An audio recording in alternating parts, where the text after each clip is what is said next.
Hello dear, स्वागत है आपका एक बार फिर। पिछला जो टॉपिक हम लोगों ने डिस्कस किया था वो था हमारा एल सर्किट। एल सर्किट के बाद हम लोगों ने उससे संबंधित एक पावर, वोल्टेज, करंट और ईएमएफ में एक ग्राफ भी प्लॉट किया था। उसके बाद एक दो छोटे क्वेश्चन हम लोगों ने डिस्कस किए थे। आज हम लोग पढ़ेंगे सी सर्किट। सी सर्किट मतलब a voltage applied to a capacitor. हम एसी वोल्टेज को अप्लाई कर रहे हैं कैपेसिटर पर। मैंने कहा 3 सर्किट हम लोग पढ़ेंगे, आर सर्किट, एल सर्किट और सी सर्किट। आज शुरू करेंगे हम लोग सी सर्किट। तो मैं पंकज दीक्षित आपका स्वागत करता हूं आपके अपने चैनल फिजी फील्ड में। तो आइएगा, जुड़िएगा।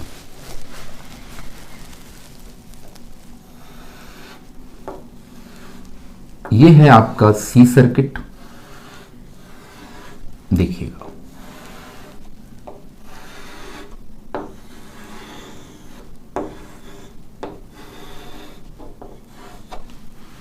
सी कैपेसिटर है, एक वोल्टेज अप्लाई किया गया है E is equal to E not sine omega T. ये अप्लाइड वोल्टेज है जो कि एसी वोल्टेज है। E instantaneous value of EMF, E naught peak value of EMF और ओमेगा एंगुलर फ्रीक्वेंसी है, टी टाइम है। इसके बीच में जो वोल्टेज है वो VC है। इस कैपेसिटर के जो एंड्स हैं, जो सिरे हैं, उनके बीच में जो वोल्टेज है वो VC है। ठीक है, अप्लाई कर दिया। क्या करंट फ्लो हो सकती, किसी भी डायरेक्शन में करंट फ्लो होगी। तो इसमें इन दो एंड्स के बीच ये वोल्टेज है और अप्लाइड वोल्टेज है E is equal to E not sine omega T, जो कि एसी वोल्टेज है। तो हम लोग यहां यूज करेंगे किरचॉफ्स लॉ। कौन सा किरचॉफ लॉ? वोल्टेज वाला। Using Kirchhoff's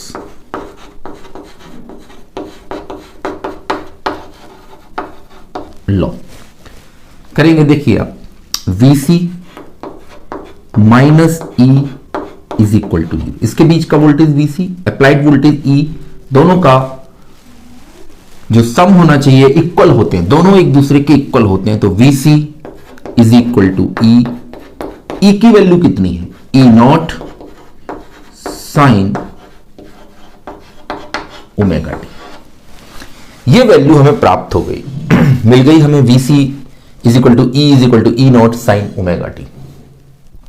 अपने को चाहिए करंट। वोल्टेज पता चल गया कितना वोल्टेज इसके बीच, कैपेसिटर के बीच। अब करंट कितनी होगी? तो करंट निकालने के लिए सबसे पहले अपने को चार्ज चाहिए, क्योंकि बिना चार्ज की करंट पता नहीं चलेगी। तो चार्ज क्या होता है? चार्ज होता है Q is equal to CV, वो कैपेसिटर के टर्म में। C कैपेसिटेंस है इसका, V वोल्टेज है। तो C is equal to Q is equal to C। और V क्या मिला अपने को? यही तो मिला, E naught sine omega T, ये VC है। सो Q इज इक्वल टू हो गया C E naught sine omega T. ये वोल्टेज आ गया। अपने को चाहिए करंट, कितनी फ्लो हो रही है करंट। सो करंट फॉर्मूला होता है I is equal to dq by dt। ये करंट का फॉर्मूला है, आप सब जानते हैं। I is equal to dq by dt।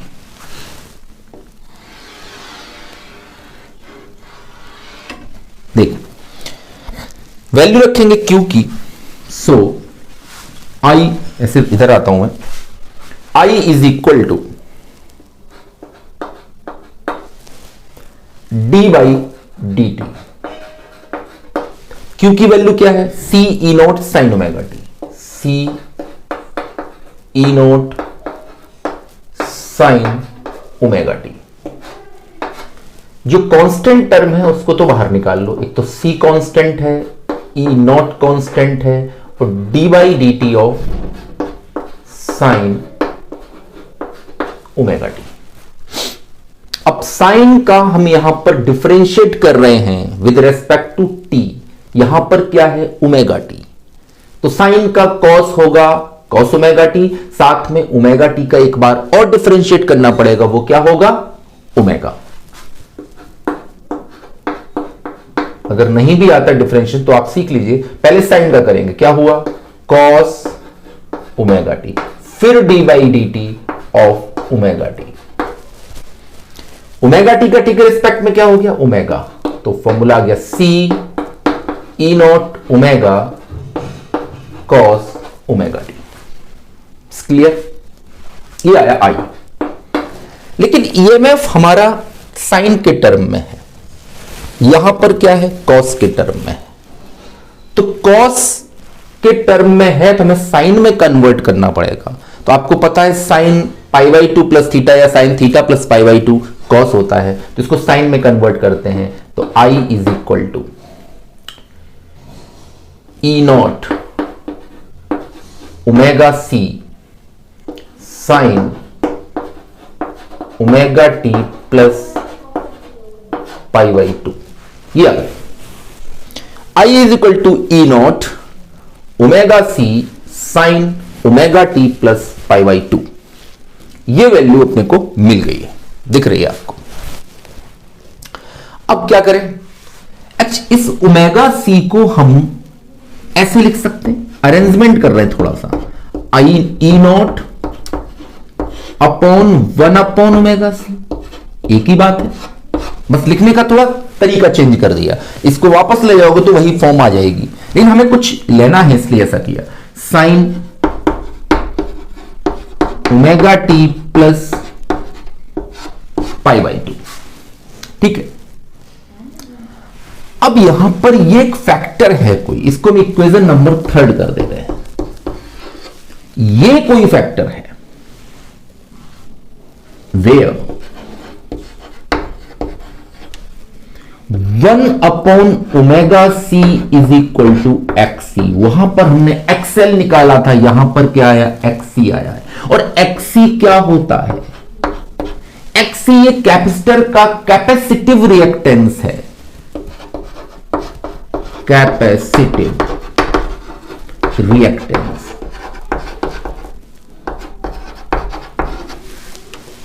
Reactance क्या, रेजिस्टेंस होता है। तो क्या बन जाएगा, I is equal to E not upon XC sine omega t plus pi by two. ठीक है, अब ये रिलेशन अपने को मिल गया कि E not upon XC, E not weak value of EMF, XC reactance है लेकिन एक्चुअल में रेजिस्टेंस होता है, लेकिन कैपेसिटर के टर्म में इसको रिएक्टेंस बोल देते हैं, कैपेसिटिव रिएक्टेंस, इंडक्टर के टर्म में इसको इंडक्टिव रिएक्टेंस बोल देते हैं। तो रेजिस्टेंस है, तो ये ई नॉट अपॉन एक्सी क्या बन गया, I not. This is the peak value of current. So इसको हम यहां पर दिखाएंगे, आई इज इक्वल टू, ये बना अपना I not sine omega t plus pi by two. ये करंट की इक्वेशन आई है, करंट लीड कर रही है by EMF, so the current leads by EMF with pi by two phase. इतने से ये करंट यहां पर लीड कर रही है, कितने से, पाई बाई टू फेज से, किससे, वोल्टेज से, यानी वोल्टेज से आगे जा रही है करंट। एल सर्किट में करंट पीछे जा रही थी, यहां करंट आगे जा रही है। आपको साफ दिख रहा है, I is equal to I not sine omega t plus pi by two, यानी यहां पर करंट आगे जा रही है। यानी इक्वेशन क्या मिली, ये इक्वेशन क्या थी, VC is equal to E not sine omega t, और वहां पर क्या, I is equal to I not sine omega t plus pi by two. ऐसे भी कह सकते हैं हम, मैंने कहा तो दोनों में रेस होती है, कौन आगे कौन पीछे। अगर करंट आगे है तो वोल्टेज पीछे हो। हम वोल्टेज के टर्म में भी इक्वेशन शो कर सकते हैं। वोल्टेज के टर्म में हम कैसे इक्वेशन शो कर सकते हैं, देखिएगा।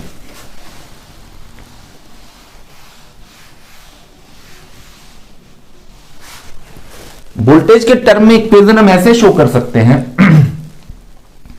कि वहां पर ये इक्वेशन थी, हम ऐसे लिख सकते हैं E is equal to E not sine omega T minus pi by two और I is equal to I not sine omega T. ये इस टाइप से भी इक्वेशन शो कर सकते हैं, आप उस टाइप से भी कर सकते हो। वोल्टेज को आप पीछे भी दिखा सकते हो या करंट को आप आगे दिखा सकते हो, बोथ आर सेम थिंग्स, कोई टेंशन वाली बात नहीं। आपको जो अच्छा लगे उस फॉर्म में आप शो कर सकते हैं। तो इतना बात पता चल गई कि कैपेसिटिव रिएक्टेंस आपको XC मिला था, XC आपको मिला था 1 अपॉन ओमेगा सी, यानी ओमेगा की वैल्यू अगर प्लेस करते हैं तो 1 अपॉन 2 पाई FC होता है, ये दिख रहा है। तो यहां C कांस्टेंट, 2 पाई कांस्टेंट, तो XC क्या हुआ, is proportional to 1 upon F। It means it is inversely proportional to F, यानी फ्रीक्वेंसी के इनवर्सली प्रोपोर्शनल होता है। इंडक्टर में क्या था, डायरेक्टली प्रोपोर्शनल होता था। तो अगर इन दोनों के बीच एक ग्राफ प्लॉट किया जाए फ्रीक्वेंसी और कैपेसिटिव रिएक्टेंस के बीच, तो ग्राफ विल बी ये होगा, ये है XC, ये है फ्रीक्वेंसी। अब दो क्वांटिटी जब इनवर्सली प्रोपोर्शनल होती हैं तो ग्राफ ऐसा होता है, दिस इज लाइक पैराबोलिक, ऐसा ग्राफ आपको मिलेगा, यानी XC is inversely proportional to frequency. ये ग्राफ अपने को मिलता है। अब देखिए एक बड़ी इंटरेस्टिंग चीज पता चल रही यहां पर। क्या इंटरेस्टिंग है, वहां पर क्या था और यहां पर क्या है, एक बार इसको इरेज करते हैं।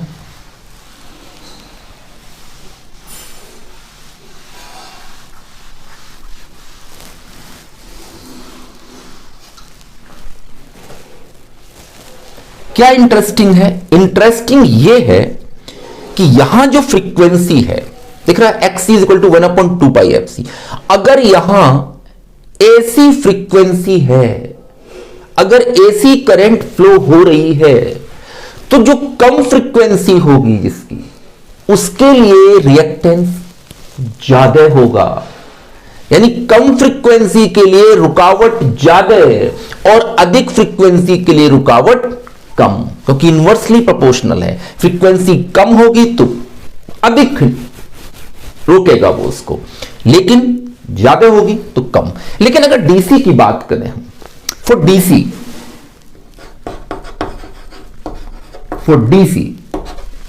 के लिए क्या होगा, आपको पता है कि F DC is equal to होता है 0। तो अगर XC आप यहां पर फाइंड करोगे तो 1 अपॉन 2 पाई एफ डीसी आप लगाओगे तो ये पूरी वैल्यू 0 हो गई। तो पूरी वैल्यू 0 हो गई तो XC क्या हो गया, इनफाइनाइट या अनडिफाइंड। यानी कि अगर डीसी करंट फ्लो हो रही है तो कैपेसिटर उसको अपने से पास नहीं होने देगा, इनफाइनाइट रिएक्टेंस यूज कर रहा है उसके लिए, यानी कोई डीसी करंट कैपेसिटर से पास नहीं हो सकती, जबकि इंडक्टर में पास हो रही थी। ग्राफिकल रिप्रेजेंटेशन क्या कहता है इसका, कैसे बनता है ग्राफ, देखिए ये रहा एक ग्राफ,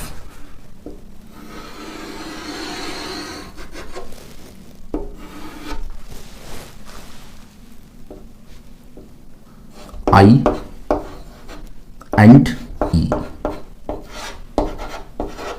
यहां पर है टाइम। अब सीधी सी बात है, वोल्टेज इसमें पीछे है, करंट इसमें आगे थी। तो करंट को हम, वोल्टेज को हम पहले दिखाएं यहां से, ये रहा वोल्टेज,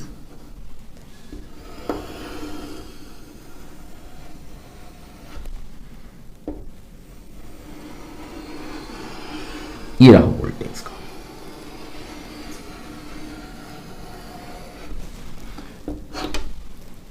ये E is equal to E not sine omega T. This is the peak value of EMF, this is the peak value in opposite direction.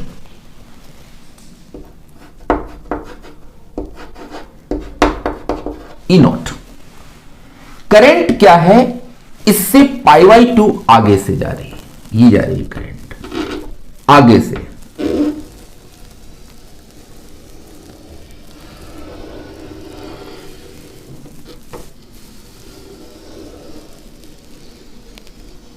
ये π/2 आगे से जा रही है, यहां से शुरू हो रही करंट, पिछले में यहां से शुरू हो रही थी, ये π/2 है, ये पाई है, ये 3π/2 है, ये 2π है। थोड़ा यहीं से जाएगा पास से, थोड़ा सा ग्राफ इधर खिसक गया। तो this is the I is equal to I0 sin ω t plus π/2।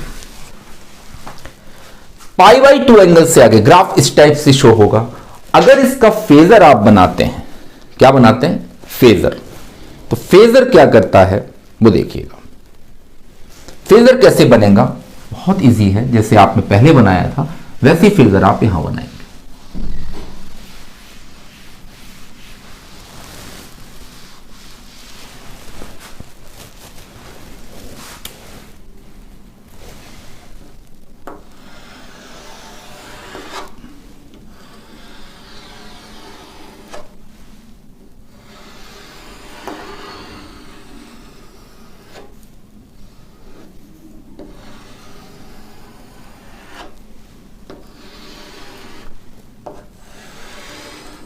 देखिए, दोनों ही एंगुलर वेलोसिटी ओमेगा से रोटेट कर रहे हैं।